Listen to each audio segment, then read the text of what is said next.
pour la première édition, nous avons voulu orienter cela pour les femmes parce qu'on remarque énormément de femmes qui s'investissent dans le domaine de la technologie. Donc c'est surtout pour orienter la première formation vers les femmes. Et l'idée des formations ajoutées à l'événement, c'est d'orienter certains profils vers le futur, de les permettre de s'adapter en fait. Donc je pense que ces femmes pourront être un certain message en fait pour d'autres femmes, pour les inspirer et pour préparer tout le monde de façon générale. Et notre objectif est vraiment de guider vraiment tous les différents profils d'ici 10 ans, 20 ans pour vraiment ensemble bâtir un écosystème très puissant.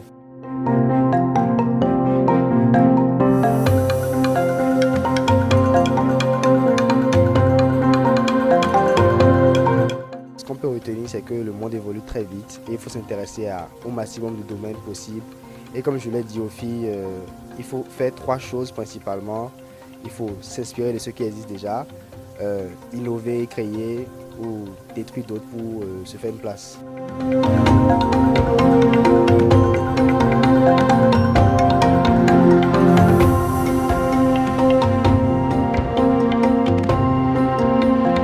Cette première formation, ça m'a permis de comprendre d'abord comment est-ce que l'histoire de la technologie a commencé, comment est-ce que cela a avancé et quels sont les impacts que cela peut avoir sur notre vie actuelle et future. Comment cela peut nous aider à évoluer encore plus, à ne pas se laisser surprendre. Il faut surtout innover pour ne pas être surpris par le développement que les autres pourront peut-être nous imposer. Grâce à l'évolution de la technologie et tout ce qui se fait actuellement, il faut que quel que soit le domaine, tout le monde est obligé de se mettre au pas pour innover, créer, s'ils veulent avoir un impact sur le futur. Et c'est un truc à prendre au sérieux, tout le monde doit s'y intéresser normalement.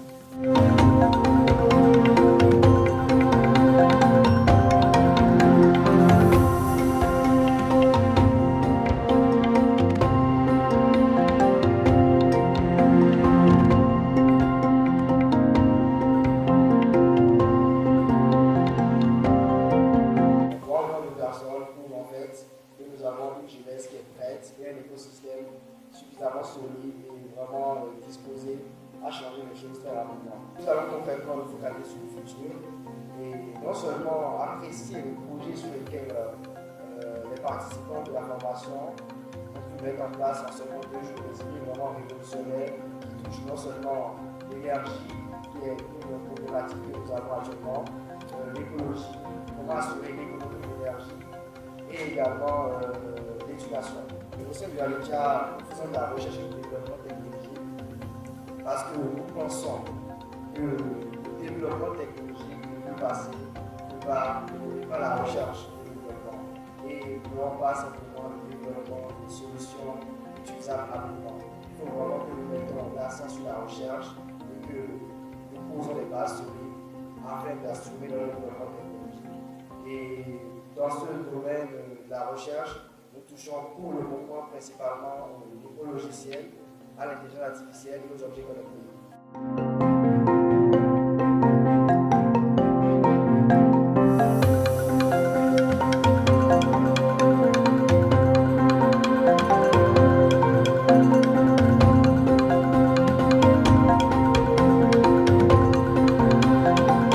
Nous sommes partis d'un état des lieux, de comment est-ce que les politiques arrivent à décider de l'éducation, l'importance de l'éducation dans la vie d'un être humain et en termes d'impact, comment est-ce qu'en fait l'éducation impacte la vie d'un être humain.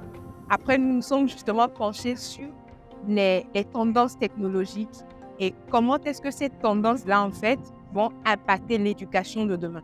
À quoi l'éducation de demain va ressembler et de façon très concrète, qu'est-ce que les innovations technologiques, les tendances et tout ce qui est en train de se développer va en fait impacter l'éducation.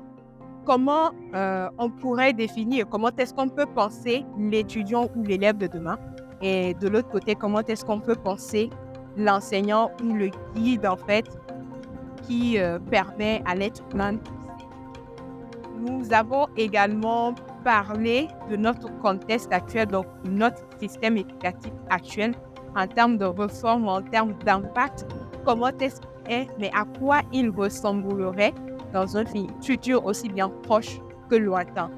Nous n'avons pas manqué de parler des acteurs précis de l'éducation, des parents, des enseignants et ce sont des personnes elles-mêmes qui sont éduquées, donc des élèves, des étudiants et bien d'autres. Et donc, pour finir, nous avons quand même essayé de comprendre l'importance de l'éducation pour une personne, donc qui est de pouvoir soit apprendre à faire des choses, acquérir des compétences aussi bien formelles qu'informelles, aussi bien des compétences techniques que non techniques, des compétences personnelles et de bien se comporter dans la société en tant qu'humain. Et pour l'impact des technologies, nous sommes conscients que les choses vont changer, mais de quelle manière et à quoi elles ressembleraient très concrètement, nous n'avons pas une assez claire et très précise dessus. Mais ce dont nous sommes convaincus, c'est que les choses seront bouleversées, c'est qu'il y aura des changements.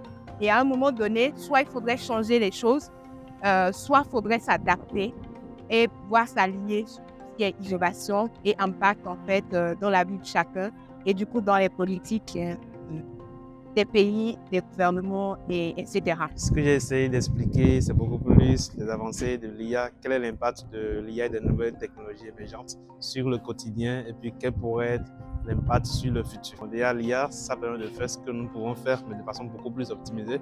Donc, il faut essayer d'en tirer profit pour accélérer sa productivité et puis potentiellement sa rentabilité. Après, il y a des défis qui sont liés, des défis plutôt éthiques. Et au lieu d'avoir peur, par exemple, de l'IA, de ce que ça peut représenter pour nous, essayer de s'adapter du mieux qu'on peut et de faire avec pour grandir.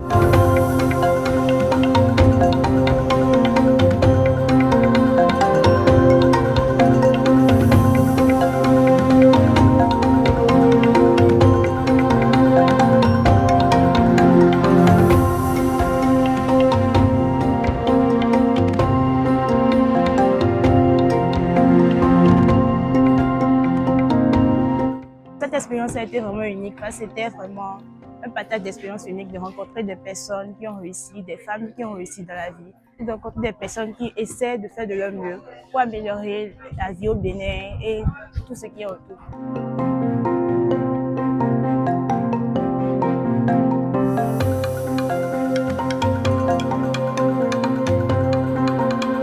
L'objectif visé, c'est vraiment de montrer l'importance d'avoir des connaissances sur le futur, de pouvoir orienter les stratégies en fonction des tendances à venir.